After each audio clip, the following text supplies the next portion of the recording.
Good morning. सर्वांनी आता 12वीच्या वर्गासाठी अभ्यास करायला सुरुवात केलेलीच असेल. 12वीचा पेपर आहे आपला अकाउंट्सचा लवकरच फेब्रुवारीमध्ये. त्याच्यासाठी आपण रिव्हिजन बॅचेस घेतोय तुमच्यासाठी. तर 12वीसाठी आत्ता कॉमर्सच्या रिव्हिजन अकाउंटसाठी आपण बॅचेस घेणार आहे. 2026 मध्ये जे आपण पेपर देणार आहोत त्यासाठीच्या ह्या बॅचेस आहे. सगळ्यात पहिले तर पेपर पॅटर्न जर बघून घेतला तर पेपर पॅटर्नमध्ये जर बुक किपिंगचा आपला अकाउंटचा पेपर पॅटर्न असा आहे की पहिले जे 4 प्रश्न असतील, हे 4 प्रश्न हे आपल्यासाठी 20 मार्कांसाठी विचारले जाणार आहे. प्रत्येक प्रश्न हा 5 मार्कांसाठी असेल. आता याच्यामध्ये विचारताना असं काही फिक्स्ड पॅटर्न नाहीये त्याच्यामध्ये की फिल इन द ब्लँक्सच विचारतील, ट्रू ऑर फॉल्सच विचारतील. तर मेजरली मागच्या 4-5 वर्षांमध्ये फिल इन द ब्लँक्स पहिल्यांदा प्रश्न विचारतात. फिल इन द ब्लँक्स 2 प्रकारे विचारू शकतात, विथ ऑब्जेक्टिव्ह, विदाउट ऑब्जेक्टिव्ह. त्याच्यामध्ये टेबल फॉर्मॅटमध्ये पण पेपर विचारतात. त्याच्यानंतर ट्रू फॉल्स विचारू शकता, ॲग्री डिसॲग्री विचारू शकता. त्याच्यामध्ये बरेच प्रकार आहेत. तर ह्या प्रकारांपैकी कुठलेही 4 प्रकारे तुम्हाला याच्यामध्ये प्रश्न विचारतील. प्रत्येक प्रश्न हा 5 मार्कांना असेल आणि त्याच्यामध्ये कुठल्याही प्रकारचं तुम्हाला ऑप्शन्स असं मिळणार नाही. म्हणजे तुम्हाला ऑरमध्ये प्रश्न विचारणार नाही. ॲज कंपेअर्ड टू तुमची क्वेश्चन नंबर 2, 3, 4 आणि 5 पर्यंत हे जे प्रश्न आहे या प्रत्येक प्रश्नाला आपल्याला ऑरमध्ये प्रश्न विचारले. जसं आपल्याला क्वेश्चन नंबर 2 मध्ये ॲडमिशनला ऑर रिटायरमेंट आहे. तर पेपरचा अभ्यास करताना तुम्ही ॲडमिशन किंवा रिटायरमेंट दोघांपैकी एकाच प्रश्नाचा अभ्यास केला तरी पण त्याच्यामध्ये तुम्हाला मार्क्स कव्हर करता येईल. आता दोघांनाही तुम्हाला इथं मार्काचं वेटेज 10 मार्कांचं आहे. तसं डिसॉल्युशन ऑफ पार्टनरशिप फर्म आणि त्याच्यामध्ये ऑरमध्ये प्रश्न विचारतील तर बिल्स ऑफ एक्सचेंजचा. आता हा प्रश्नही तुम्हाला इथे 10 मार्कांसाठी विचारलेला आहे. दोघांपैकी कुठल्याही एका टॉपिकचा अभ्यास केला आणि त्याच्यावर तुम्ही प्रश्न सोडवले तर ते तुम्हाला जास्त सोपं जाईल आणि पेपरचा वेळ वाचेल, कारण की आता पेपर एकदमच जवळ आलेत. तसंच इश्यू ऑफ शेअर्स आणि कम्प्युटराइज अकाउंटिंगची थिअरीचा प्रश्न इथं विचारला जातो. इश्यू ऑफ शेअर्स तसं प्रॅक्टिकल क्वेश्चन आहे आणि कम्प्युटराइज्ड अकाउंटिंग जो आहे हा तुमचा थिअरीचा प्रश्न आहे. दोघंही प्रश्न 8 मार्कांसाठी आहे आणि 8 मार्कांसाठी जरी प्रश्न विचारलेला असेल तर मोस्ट ऑफ द पीपल म्हणजे मुलं जे आहेत ते इश्यू ऑफ शेअर्सवर फोकस करतात. आता इश्यू ऑफ शेअर्सवरच का बरं फोकस करतात? तर इश्यू ऑफ शेअर्सवर जर्नल एंट्रीज विचारतात आणि आपले 11वी-12वी मध्ये जर्नल एंट्री एकदम चांगल्या पद्धतीने झालेल्या असतात. कम्प्युटरची थिअरी, ज्यांचं थेरॉटिकल बेस पटापट वाचताना पाठ होताना होईल असेच विद्यार्थी या गोष्टीकडे लक्ष द्या.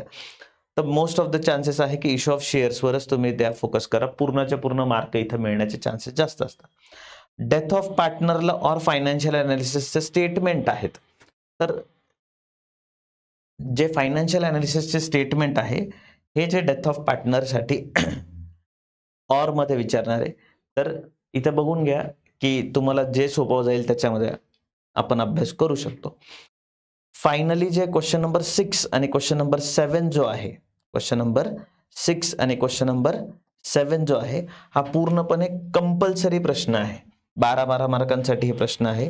तर बघितलं तर question number 1, question number question number 6 आणि 4 हे दोन्ही प्रश्न हे तुम्हाला कंपल्सरी विचारणार आहे. मग याच्यामध्ये असं टोटल हे 80 मार्कांसाठी हे प्रश्न आहे आणि तुमची 20 मार्क्सची इंटरनल एक्झाम किंवा आपण त्याला एबीटी टेस्ट असं म्हणतो, जी कॉलेज लेवलला होईल तुमच्या, ती त्याच्यामध्ये तुम्हाला तिथं असं टोटल 100 मार्काचा बुक किपिंगचा आपला किंवा अकाउंटचा प्रश्न दिलाय. Final account of partnership firm. आता पार्टनरशिप फर्मचं जेव्हा फायनल अकाउंट आपण इथं बघणार आहे तर इंडियन पार्टनरशिप ऍक्ट 1932 भारतीय भागीदारी कायदा 1932 नुसार याच्यावर माहिती दिलेली आहे आपल्याला, डेफिनेशन इथं दिलेली आहे की partnership is a relationship between the persons who have agree to share their profit and losses in the business carried on by all. म्हणजे पार्टनरशिप म्हणजे काय? ते रिलेशनशिप बिटवीन पर्सन्स, म्हणजे त्या पार्टनर्स मधलं रिलेशनशिप, म्हणजे इथं पार्टनर्स बद्दल बोलताय, पर्सन्स बद्दल बोलताय आपण. Who have agree to share their business, to agree to share their profit and losses. ते सहमत झालेत, ॲग्रीड झालेत तिथं की त्यांचा profit and loss in the business carried on by all, त्यांनी सगळ्यांनी मिळून तो बिझनेस चालवायचा आहे. And any one of them acting for all, किंवा त्यांच्यापैकी कोणीतरी एक जण बसून की तो बिझनेस पुढे कॅरी ऑन करू शकतो. म्हणजे कधी कधी काय होतं की 2-3 पार्टनर एकत्र असतात पण प्रत्येक पार्टनर तिथे ऍक्टिंग म्हणजे डे टू डे वर्क करू शकत नाही. मग त्याच्याऐवजी त्यांच्यापैकी एक जण हा तिथं ऍज अ वर्किंग पर्सन म्हणून त्याला तिथं अपॉइंट केलं जातं. अशा अपॉइंट केलेल्या पर्सनला आपण वर्किंग पार्टनर असं किंवा तो actual working partner, active partner असं म्हणतो.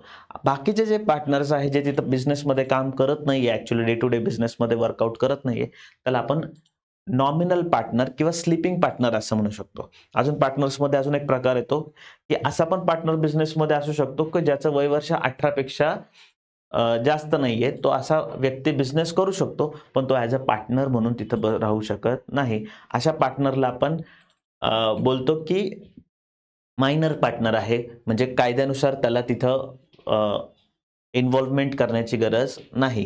तो ह्याच पार्टनरला आपण प्रॉफिट फॉर द पार्टनर म्हणू शकतो किंवा हा पार्टनर प्रॉफिटसाठी बिझनेसमध्ये असतो. त्याच्यामुळे जर बिझनेसमध्ये काही लॉसेस झाले, तर तो तिथं लायबल राहत नाही. कारण की त्याच्या गोष्टी तिथं घेणारच नाही आपण. त्याच्यानंतर फीचर्स ऑफ पार्टनरमध्ये बघणार. फीचर्स म्हणजे काय वैशिष्ट्य, पार्टनरशिप का करावी? तर ॲग्रीमेंट असलं पाहिजे पार्टनरशिपमध्ये, एक करार झालेला पाहिजे. तो तुमच्या रिटन फॉर्ममध्ये किंवा ओरल फॉर्ममध्ये पण असू शकतो, मौखिक किंवा लेखी स्वरूपात असू शकतो. मेंबर्स किती असले पाहिजे? मिनिमम 2 व्यक्ती पाहिजे. 2 पेक्षा जास्त पार्टनर, कमीत कमी 2 पार्टनर पाहिजे. 2 पार्टनर असतील तरच त्याच्यामध्ये करार होऊ शकतो आणि त्याच्यामध्ये पार्टनरशिप हा चालू शकतो. 2 पेक्षा एक जण पार्टनर असं बिझनेस चालूच नाही होणार. त्याला आपण सोल प्रोप्रायटर म्हणू शकतो किंवा प्रोप्रायटरशिप असं म्हणतो. मॅक्सिमम लिमिट किती त्याच्यासाठी? 50 आहे. 50 ही लिमिट आहे. मेंबर्स मॅक्सिमम मेंबर जास्तीत जास्त संख्या ही 50 असू शकते. 50 पेक्षा जास्त जर असेल तर तुम्हाला कंपनी कायद्यामध्ये तुमचा बिझनेस कन्व्हर्ट करावा लागेल किंवा लिमिटेड लायबिलिटी पार्टनरशिपमध्ये ट्रान्सफर करावा लागेल. इथं पुढे सांगितलंय रजिस्ट्रेशन जे आहे हे कंपल्सरी आहे फक्त महाराष्ट्रामध्ये. पार्टनरशिप कायद्याचं रजिस्ट्रेशन आहे ते फक्त महाराष्ट्रामध्ये रजिस्ट्रेशन कंपल्सरी आहे. अदर स्टेटमध्ये कंपल्सरी नाही. मग पेपरमध्ये जर विचारलं रजिस्ट्रेशन कंपल्सरी आहे तर येस म्हणून लिहा, कारण की आपण महाराष्ट्रामध्ये आहोत. लायबिलिटी आहे, अशा कंडिशनमध्ये लायबिलिटी ही अनलिमिटेड असते. समजा एखाद्या वेळेस जर दोन पार्टनरमध्ये काही जास्त लॉस झाला तर तुमच्या घरून जाऊन, त्या पार्टनरच्या घरून जाऊन पण आपण ती लायबिलिटी करू शकतो. Profit sharing ratio at the time of agreement, ते तुम्हाला प्रॉफिट शेअरिंग रेशो डिसाईड केलेला पाहिजे. जर ॲग्रीमेंट जर सायलेंट असेल, बोलत नसेल त्याच्याबद्दल की आपल्याला ॲग्रीमेंटमध्ये प्रॉफिट शेअरिंग रेशो काय करायचं आहे, तर अशा वेळेस तो रेशो इक्वली असेल. कसा असेल? इक्वली असेल. बिझनेस ॲक्टिव्हिटी, लॉफुल बिझनेस करा. चोरी करणार आहे तर त्यावेळेस तुम्ही जर तिथं पार्टनरशिप करत असाल तर तो ह्या कायद्याच्या अंडर येत नाही. तो तुम्ही जेलमध्ये जावा. डिझोल्युशन करताना डिझोल्युशन कधी कधी होईल? जर समजा एक त्या पार्टनरपैकी, आता 2 पार्टनर आहे, समजा 2 पार्टनर आहे आणि एखाद्या पार्टनरची डेथ झाली, तर मग ते काय झालं? डेथ झाली, तर अशा वेळेस तुमचा हा पूर्ण पार्टनरशिप ही रद्द होऊन जाईल आणि त्यालाच आपण डिझोल्युशन म्हणजे ती तिथं संपुष्टात येईल. त्याच्यानंतर तुम्ही दुसरं होऊ शकतो की कम्युनिटीमध्ये ठरवून घ्याल तुम्ही की एक 4 महिन्यांपर्यंतचा आपला कॉन्ट्रॅक्ट राहील, 4 महिन्यांची पार्टनरशिप राहील. आफ्टर दॅट पिरियड तुम्ही ती काय करणार? डिझॉल्व्ह करून घ्यायची. कंपनी तिथं रद्द होऊन जाईल, ते पार्टनरशिप तिथं रद्द होऊन जाईल. हे एक बेसिक फीचर्स आहे. याच्यावरनं तुम्हाला पेपरला ऑब्जेक्टिव्ह प्रश्न विचारले जातील. आता जर फायनल अकाउंट आपल्याला जर सोडवायचं असेल तर फायनल अकाउंट सोडवताना फायनल अकाउंट सोडवताना आपल्याला मिनिमम हे 4 अकाउंट बनवणं गरजेचं आहे. एक तर ट्रेडिंग अकाउंट येतं, दुसरं प्रॉफिट अँड लॉस अकाउंट येतं, त्याच्यानंतर तुमचं पार्टनर्स कॅपिटल अकाउंट किंवा करंट अकाउंट येतं. आता दोन का बरं बनवायचे? दोघांपैकी एकच का बनवायचं? जर पेपरमध्ये क्वेश्चनमध्ये करंट अकाउंटचं इन्फॉर्मेशन दिलेली असेल, पेपरमध्ये करंट अकाउंटची इन्फॉर्मेशन दिली असेल तर पार्टनर्स कॅपिटल अकाउंट आपण डायरेक्ट लायबिलिटी साईडला लिहितो. सगळ्यांचा अभ्यास झालेला आहे, एकदा आपण रिवाइज करतो फक्त. करंट अकाउंटचा जो डेटा आहे तर तो तिथे ॲज अ ब्रॉट डाऊन केला जातो. तो डेबिटचा डेबिटला, क्रेडिटचा क्रेडिटला ब्रॉट डाऊन करतात. जसं आपण सॉल्व्ह करणार आहे तर त्या गोष्टीमध्ये तुम्हाला ते दिसणारच. पार्टनर्स कॅपिटल अकाउंट आणि करंट अकाउंट हे दोघं सोबत आले तर करंट अकाउंट बनवायचं. आणि ज्यावेळेस करंट अकाउंट आपण कधी बनवतो? जेव्हा तुम्ही अकाउंट फिक्स्ड कॅपिटल मेथड वापरत असाल. कुठली मेथड वापरता इथं फिक्स्ड कॅपिटल मेथड वापरत असाल, अशा वेळेस तुमचं कॅपिटल अकाउंट कुठलाही बदल येत नाही. तर समजा पेपरमध्ये करंट अकाउंट बद्दल काहीच इन्फॉर्मेशन दिलेली नसेल, फक्त त्यावेळेस आपण कॅपिटल अकाउंट बनवणार, त्याला आपण फ्लक्च्युएटिंग कॅपिटल मेथड म्हणतो. त्याला आपण कुठली मेथड म्हणणार? Fluctuating capital method. आणि बॅलन्स शीट तुम्हाला माहिती आहे, सगळ्यात महत्त्वाचं हे तिघं पण तुमचे कुठले अकाउंट आहे? अकाउंट्स म्हणून ट्रीट करतो आपण यांना. ट्रेडिंग अकाउंट आणि प्रॉफिट अँड लॉस अकाउंट हे दोघं पण नॉमिनल अकाउंट आहे. याच्यावर प्रश्न विचारतात, ऑब्जेक्टिव्ह टाईप प्रश्न. त्याच्यानंतर कॅपिटल अकाउंट आणि करंट अकाउंट हे पर्सनचे बनवतोय म्हणून याला पण पर्सनल अकाउंट मध्ये कन्सिडर करतो. Balance sheet is not an account, is a statement. Balance sheet काय आपलं? स्टेटमेंट आहे. लक्षात ठेवा, याच्यावर जास्तीत जास्त ऑब्जेक्टिव्ह आहे. सगळ्या मुलांचे प्रश्न ऑब्जेक्टिव्ह मध्येच जातात. त्याच्यानंतर पुढे जर बघितलं तर ऍडजस्टमेंट बघायचे. ऍडजस्टमेंट बघताना आपल्याला एक बेसिक ऍडजस्टमेंट आहे की स्टॉक ची ऍडजस्टमेंट प्रत्येक वेळेस विचारणार. आता हे जे ऍडजस्टमेंट करताना closing stock always valued lower price between book value and the market value. आता जर नॉर्मल क्लोजिंग स्टॉक तुम्हाला जर दिलेला असेल तर हा लिहिताना तुम्ही ट्रेडिंग अकाउंटच्या क्रेडिट साईडला लिहिणार आणि बॅलन्स शीटच्या ॲसेट साईडमध्ये लिहिणार. याच्या व्यतिरिक्त याचे काही इफेक्ट जात नाही. पण जर समजा तुम्हाला देताना दोन प्राइस दिली, 25,000 दिलेली आणि 30,000 दिली, तर अशा वेळेस इफेक्ट करताना 25,000चा इफेक्ट होते. कारण की दोघांमध्ये जी आपल्याला कुठली प्राइस घ्यायची? नेहमी लोअर प्राइस घ्यायची. तर हे बेसिक प्रश्न होते. जर वेगळा प्रश्न काय विचारू शकता की स्टॉक तुमचा दिलेला आहे 84,000 रुपये, 31 मार्च 2024 रोजी तुमचा स्टॉक 84,000 रुपये दिलाय, 84,000 rupees, which is 20% above it's cross price. Which is काय सांगितलंय? 20% अबव इट्स क्रॉस प्राइस. म्हणजे तुम्ही जर कन्सिडर केला, कॉस्ट प्राइस म्हणजे काय? आपली खरेदी किंमत. त्याच्या प्रॉफिट 20% एक्स्ट्रा लावले त्यांनी, अबव म्हणजे जास्तीचं आहे. म्हणजे समजा तुमची कॉस्ट प्लस 20% इथं किंमत आहे. म्हणजेच घेताना फॉर एक्झाम्पल जर कॉस्ट तुमची 100 रुपये असेल, कॉस्ट तुमची किती असेल? 100 रुपये असेल, 20 रुपये तुमचा प्रॉफिट आहे, म्हणजे तुम्हाला 120 रुपयांनी किंमत इथे दिलेली. मग क्लोजिंग स्टॉकची ऍक्च्युअल व्हॅल्यू किती असेल? 84,000 तुमचं ऍक्च्युअल क्लोजिंग स्टॉक दिसतोय, पण तो व्हॅल्यू 120% आहे, त्याचे 120 तुकडे करायला लागतील, मल्टिप्लाइड बाय 100, म्हणजेच तुमचं इथं व्हॅल्युएशन किती येईल? 12×7=84, म्हणजे इथं 70,000 रुपीज तुमचं इथं व्हॅल्यू असेल. रेस 0 ॲज इट इज लिहिले आपण, हा 0 कॅन्सल केला इथं. क्लोजिंग स्टॉकची किंमत 84,000 पण दिसते, 70,000 पण दिसते, तर आपलं काय ठरलंय की लोअर व्हॅल्यू घ्यायची आहे, म्हणून इथं घेताना आपण लोअर व्हॅल्यू 70,000 रुपीज आहे, तर ती ॲज अ क्लोजिंग स्टॉक म्हणून घेऊ. अजून एक प्रश्न तुम्हाला सोडवण्यासारखी बघा की 92,000 रुपीज ही तुमची क्लोजिंग स्टॉकची व्हॅल्यू आहे. ही 15% जर अबव असेल तर मग कॅल्क्युलेट करताना 92,000 मल्टिप्लाइड बाय 100 अपॉन 115 घ्या आणि जो पण तुमचा व्हॅल्यू येईल it must be lower than your तुमच्या कॉस्ट प्राइस पेक्षा ती कॉस्ट प्राइस ही लोअरच असणार आहे. म्हणून घेताना तुम्ही इथं किती घेणार? लोअर अमाऊंट कॅल्क्युलेट करणार. त्याच्यानंतर पुढे काय सांगितलंय तुम्हाला? अजून वेगळी ऍडजस्टमेंट म्हणून काय येऊ शकतं की डेप्रिसिएशन करताना बेसिक डेप्रिसिएशन सगळ्यांनाच येतं की तुम्ही डेप्रिसिएशन करताना सगळ्यात पहिले त्या ॲसेटमध्ये पर्टिक्युलर ॲसेट्समधनं काय करणार आहे? मायनस करून टाकणार आहे. सेकंड इफेक्ट तुम्ही प्रॉफिट अँड लॉसच्या डेबिट साईडलाच लिहिणार आहे, हे सगळ्यांना माहिती आहे. Less from the particular assets and debit side लिहायचं प्रॉफिट अँड लॉस अकाउंटच्या डेबिट साईडला. आता इथं प्रश्न देताना तुम्हाला डायरेक्ट डेप्रिसिएशन दिलेलं नाही. पर्सेंटेज जसं डेप्रिसिएशन आपल्याला डायरेक्ट देतात तसं न देता त्यांनी काय सांगितलं? Lease hold premises taken on 1/10/2020, 1/10/2020 रोजी आम्ही 1 लाख रुपयांचं काय घेतलेलं आहे? इथे 10 वर्षांसाठी एक प्रिमायसेस घेतली, जागा घेतलेली. घेताना आपण इथं काय करणार? याच्यानंतर वर्ष क्लोज होईल आपलं कधी? 31 मार्च 2021 ला क्लोज होईल. 20 ला परचेस केलंय, पुढच्या वर्षी 21 ला क्लोज होईल.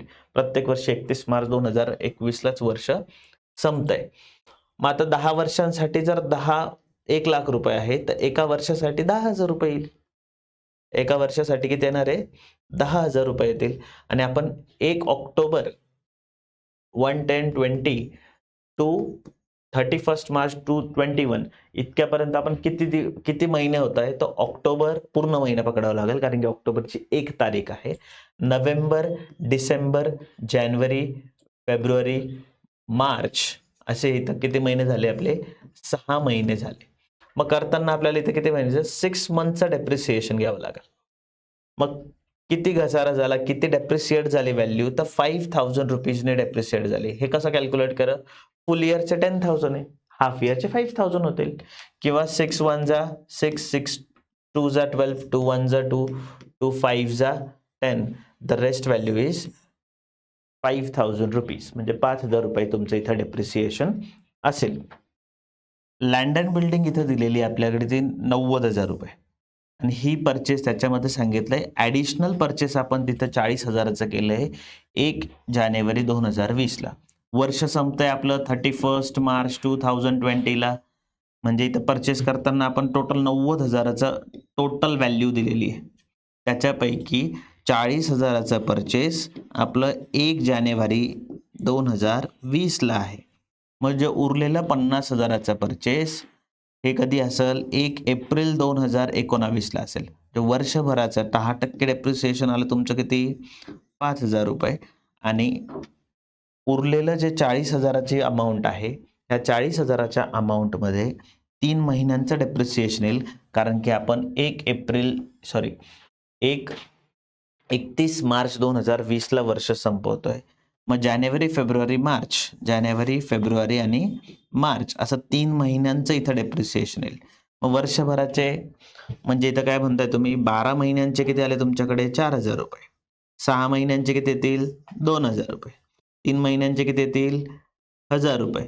म्हणजे इथं डेप्रिसिएशन करताना याच्या 50,000वर 5,000 रुपये आणि 40,000वर 1,000 रुपये असे टोटल डेप्रिसिएशन 6,000 दाखवायचं. डायरेक्ट 90,000 रुपये 10% डेप्रिसिएशन. 90,000वर डायरेक्ट 9,000 रुपये 10% डेप्रिसिएशन करू नका. जर आता याच्या आधी PYQ बघणार आहे आपण इथं, की मागच्या काही वर्षांमध्ये ज्या बोर्डाच्या पेपरमध्ये आलेले ऑब्जेक्टिव्ह प्रश्न विचारलेला आहे. To find out the profit and loss in the business. आपण नेट प्रॉफिट अँड लॉस जर फाइंड आउट करायचं असेल तर प्रॉफिट अँड लॉस अकाउंटच इथे ड्रॉ करत असतो आपण, नेट प्रॉफिट जर फाइंड आउट करायचं असेल तर. त्याच्यानंतर इकडे काय सांगितलंय परत? Liability of a partnership in a partnership firm in the business he unlimited असते. काय असतं? अनलिमिटेड असतं. मॅक्सिमम नंबर आपल्याकडे 50 असले पाहिजे. आणि जो 18 वर्षाखालचा जो आपण पार्टनर असेल त्याला आपण इथं मायनर पार्टनर असं म्हणतो. आणि लास्ट अजून एक प्रश्न विचारतो, a statement showing financial activity of and the position of the business. Financial statement बनवताना सुरुवातीलाच बघितलं आपण trading account, profit and loss account हे अकाउंट्स आहेत. पण wear as the balance sheet आपलं काय आहे? स्टेटमेंट आहे. मग त्याच्यामध्ये आपले फायनान्शियल पोझिशन आपल्याला इथं शो होत असते. हे प्रिव्हियस इयरला आलेले प्रश्न आहे. त्याच्यानंतर वर्ड फ्रेजमध्ये विचारू शकता, एका शब्दात उत्तर लिहायचं इथं. An association with a 2 or more person according to Indian partnership act. मला आपण पार्टनरशिप फर्म असं नाव देऊ. किंवा debit balance of the trading account. मग ट्रेडिंग अकाउंट बनवताना आपल्याकडे जेव्हा डेबिट साईडची टोटल मोठी येते त्यावेळेस आपल्याला ग्रॉस लॉस होत असतो.